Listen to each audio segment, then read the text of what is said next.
Hey guys, good morning. So it is Thursday morning and I am just driving from where I was staying at Kruger Cliffs in through the Orpen Gate of Kruger Park. It's about a 40-minute drive, I'd say, on the GPS, and it's all tarred roads which are in pretty good condition. From Orpen I'm heading all the way down to SKUKUZA, so a bit of a long drive this morning and through much of the middle of the day, and it's looking like it's going to be a bit of a scorcher. I think the forecast temperatures are 31 degrees. It is winter here in South Africa, and yesterday and the day before were quite chilly in Hoedspruit where I was staying. So for now it's just get into the park, pay at the gate, get in, and then drive down towards KUDU, make my way down, hopefully get some good sightings. Okay guys, so we are in. It's just gone about 8:10, so about 15 minutes earlier than what the GPS was saying, but that's because the GPS was navigating to the second Orpen Gate, not the first one. The first one is 7 kilometers away from where the Orpen rest camp is, and the second gate where you check in. So we are into the Kruger now, and I'm seeing my first Impala. I wonder what they're looking at. So yeah, we're going to be driving and hopefully we'll see some cool sightings.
So we are back on the tarred road.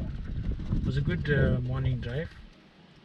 We saw buffalo and elephant, so 2 of the big 5, and then a lot of impala, several kudus, and some zebra as well. A few good birds as well. I think the highlight was a COQULFRANCOLIN crossing the road. So all in all, a good morning drive. I did commit a few cardinal sins, I think, when self-driving in the Kruger.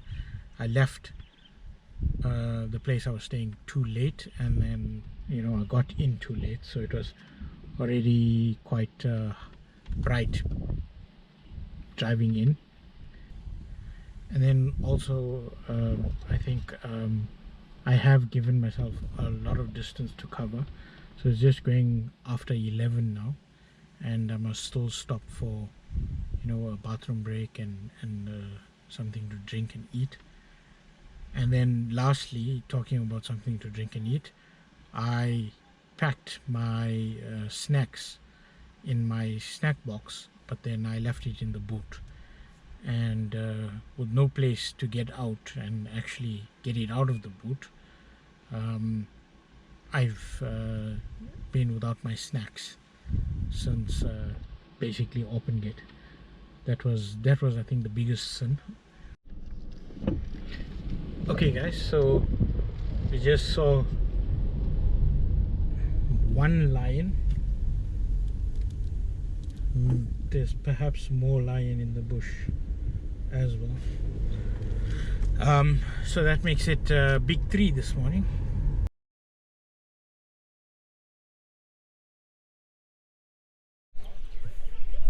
Okay guys, so stopped at the TSHOKWANE picnic spot, which is very busy actually. The spot itself has a coffee station. They sell some pies, they sell some light meals like wors rolls and cheese and tomato sandwiches, and they've also got a shop with some curios and some, you know, basic groceries and snacks and chips and things like that. Then there's loads of birds, a few bushbuck, and a view onto the river. I'm not too sure which river this is.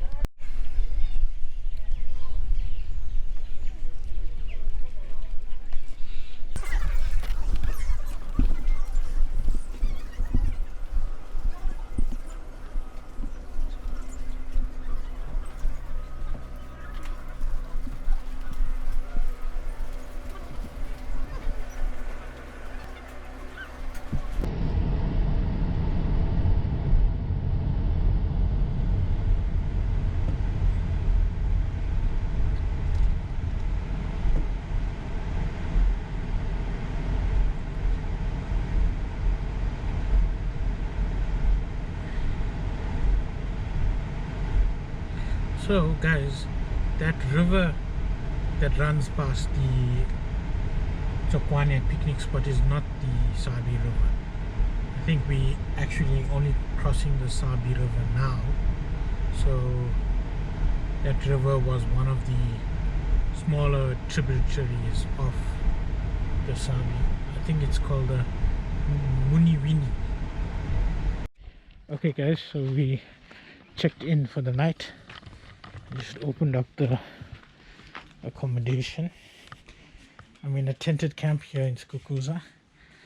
As you can see, it's much smaller than the Tambuti and Lataba tented camps. So the tent is a smaller tent. Fridge on the inside. Cupboard. Yeah, and that's about it. There's the car. And behind the car is the ablution facility, so all very close. So this is home for the night. I'm just gonna unpack and get out again for an afternoon drive. Hopefully we'll get an evening drive booked as well. Hey guys, so we're in the main area of SKUKUZA where the restaurant is. I can hear parrots. No, those aren't parrots. Those are the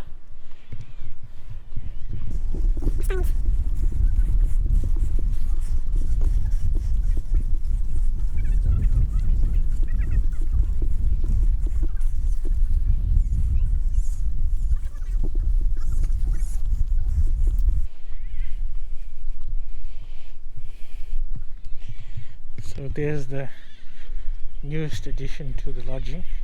You can actually sleep on that train that's parked on the bridge there.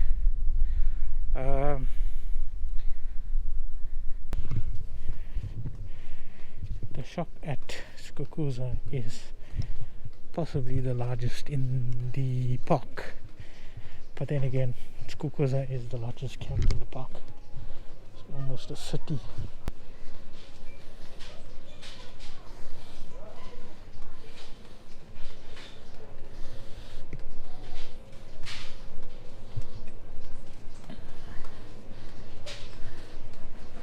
So guys, here's a pop quiz. How do you know you are South African? When you hear the phrase, the system is offline, and you laugh and laugh and then cry.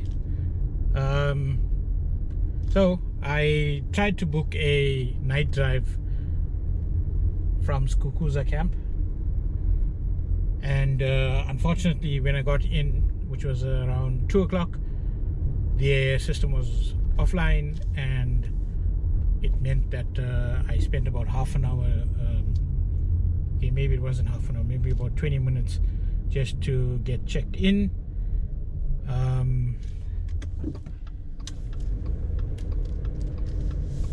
And now I went back, which is, well, 20 to 4. System is still offline, so they're not able to take bookings for the night drive, which I was actually looking forward to, but if we can't get it, we can't get it. It's one of those things. So as much as KUKUZA is, you know, one of the busiest camps, I think it's also one of the most confusing. There's a number of ways to get lost in and around KUKUZA, and I've gotten lost 2 times already this afternoon. I came down a road that I thought was meant to be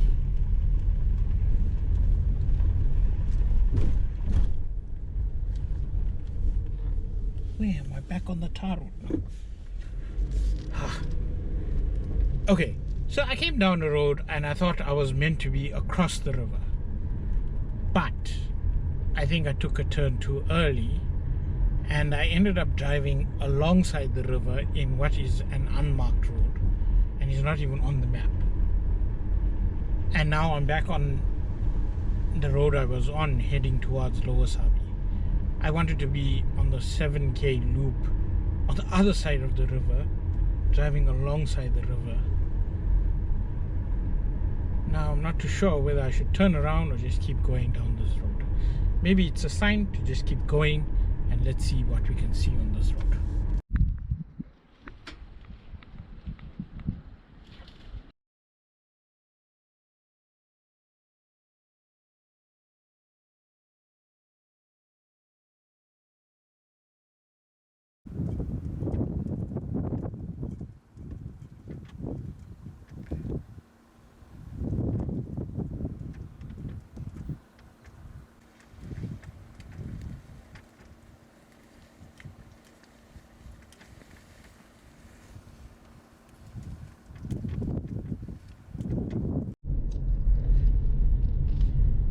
You know, I don't think there's much in the world that can beat this, eh?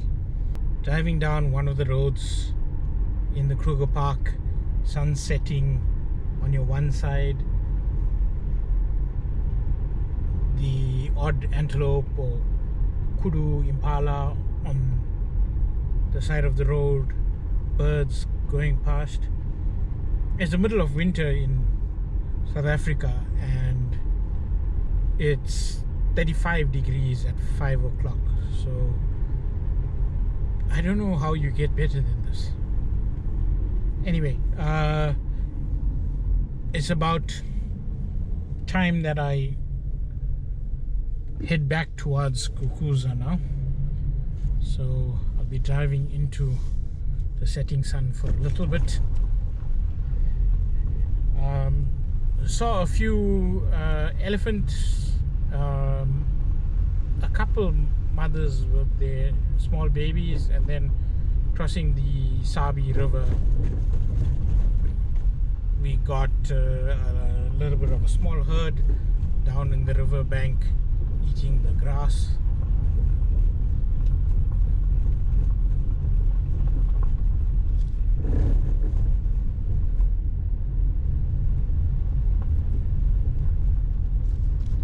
But really, this is where my heart, I think, wants to be every day of the year. Well, maybe not in the summer when it's 45 degrees, but in the winter with the sun setting like this, 35 degrees outside, and oh, an elephant crossing the road. Yeah, you just can't get better. Oh, there's another elephant.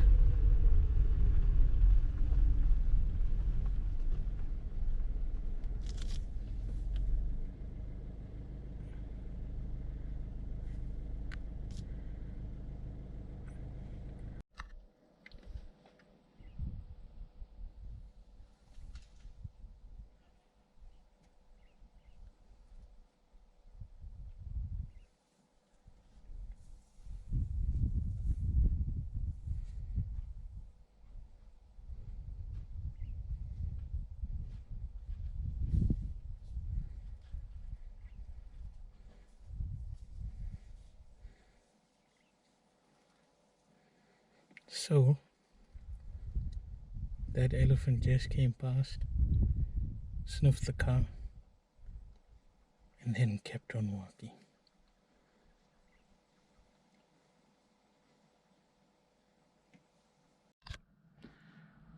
So what the guides on Wild Earth do sometimes is they just take a moment as the sun is setting where they don't give any commentary, and they ask you to contemplate, the day that has been.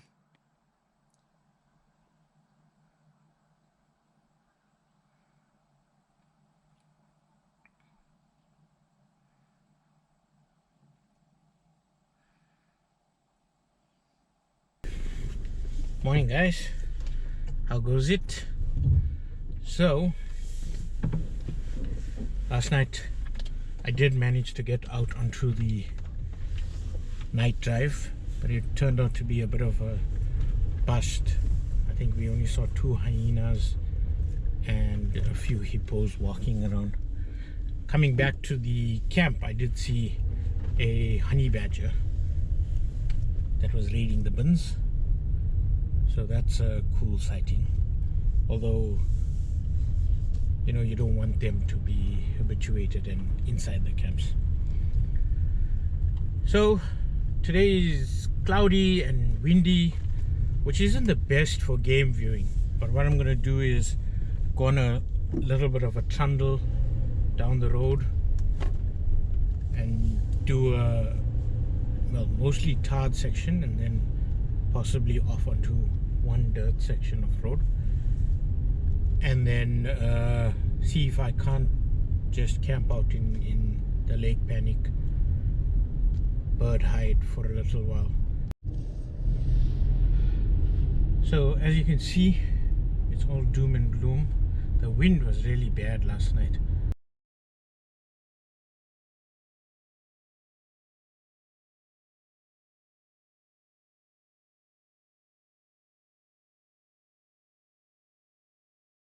Okay, so not sure if you'll be able to see them there a little bit better. Oh, there's parrots going past.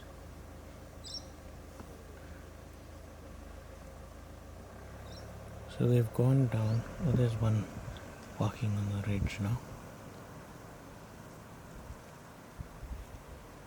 So there's a litter of about 5 or 6 pups, I think. And they're very active, so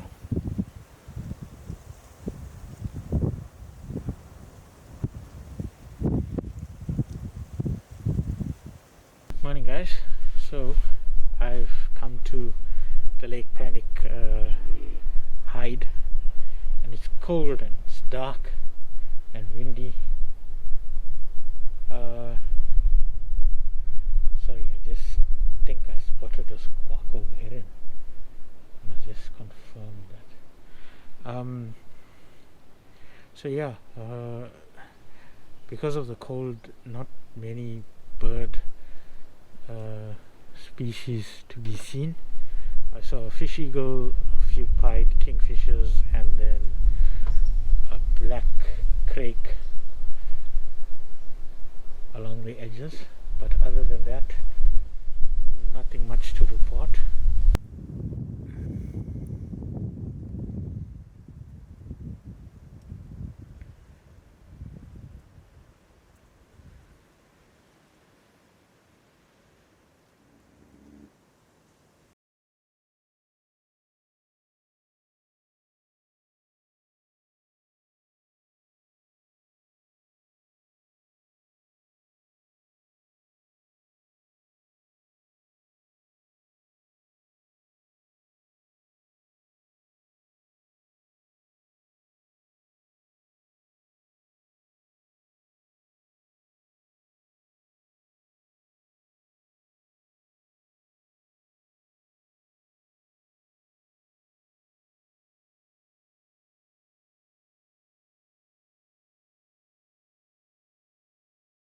Okay guys, so hopefully my mic is connected. Yeah, good morning here at Lake Panic. Ended up with some shots of the squawko that I had seen earlier hunting. He caught a frog, so he was playing with that frog or trying to get the slime off the frog before eating it. Anyway, time to move on out. So heading back to Joburg now. 6-hour drive with maybe about a half an hour drive in the park itself. Maybe we'll see something, but anyway, this is the end of this one, and we'll catch you with the next one.